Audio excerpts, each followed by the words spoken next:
After weeks of protests and an increasing loss of popularity on his administration, President William Ruto has for the second time made a concession and dismissed his entire cabinet, remaining with Prime Cabinet Secretary Musalia Mudavadi as the sole survivor. Ruto bowing to pressure from an unsettled young population which wanted nothing but a complete dissolution of the cabinet. The landmark dissolution of the cabinet, the second to happen since the 2005 decision by late President Mwai Kibaki, happening exactly 1 year, 9 months and 4 days of their stay in office. And TV's Ibrahim Karanja begins our coverage tonight.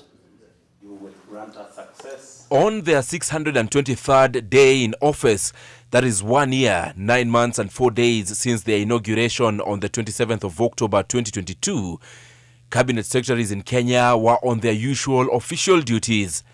Defense CS Aden Duale, his sports counterpart Ababu Namwamba, Susan Nahumicha of Health, Labour's Florence Bore, Penina Malonza of the ESC, Zachary Njeru of Water, and the Cooperative's Simon Chelugui had in the morning attended the second National Development Implementation Committee meeting chaired by Prime Cabinet Secretary Musalia Mudavadi.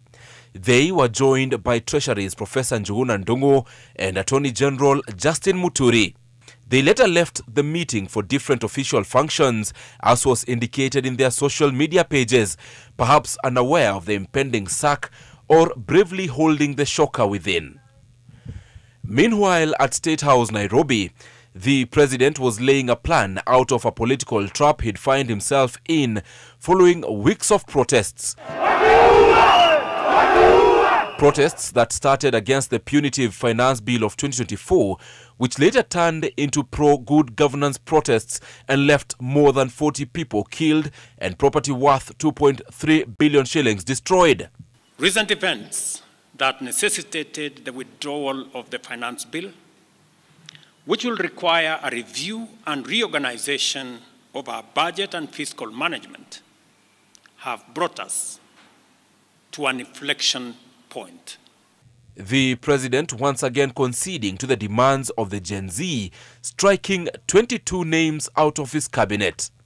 Upon reflection, listening keenly to what the people of Kenya have said, and after a holistic appraisal of the performance of my cabinet and its achievements and challenges, I have today, in line with the powers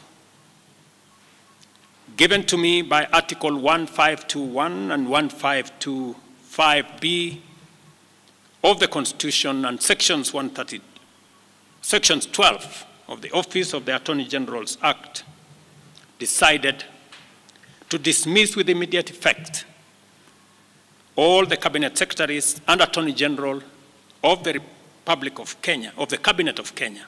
Prime Cabinet Secretary and Cabinet Secretary for Foreign Affairs Musalia Mudavadi being the sole survivor, with the head of state promising to set up a lean and a broad-based government.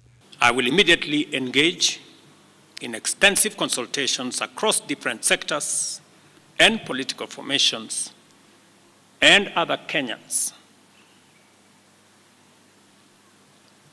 both in public and private, with the aim of setting up a broad-based government that will assist me in accelerating and expediting the necessary, urgent, and irreversible implementation of the program that we have, consequently making the government of Kenya lean, inexpensive, effective, and efficient.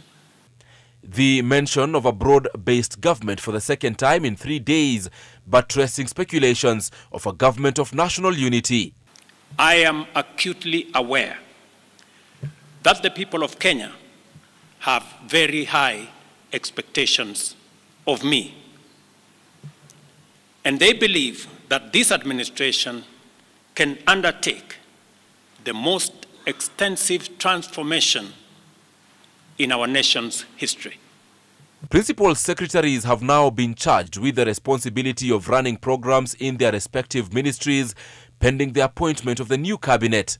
In the eye of the storm, President Ruto also outlined successes of his government just 2 months shy of his administration's 2-year mark, citing a stabilized economy, an improved education sector, the Hustler Fund, the affordable housing project, improved agriculture, and an enhanced universal health coverage as his legacy so far. And in less than 2 years in office, President William Ruto's cabinet ministers exit government in what is one of the most unlikely scenarios. This reminiscing the 2005 situation in which President Kibaki dissolved his cabinet. In both situations, the government coming from a background of extreme unpopularity. Ibrahim Karanja, NTV from State House in Nairobi.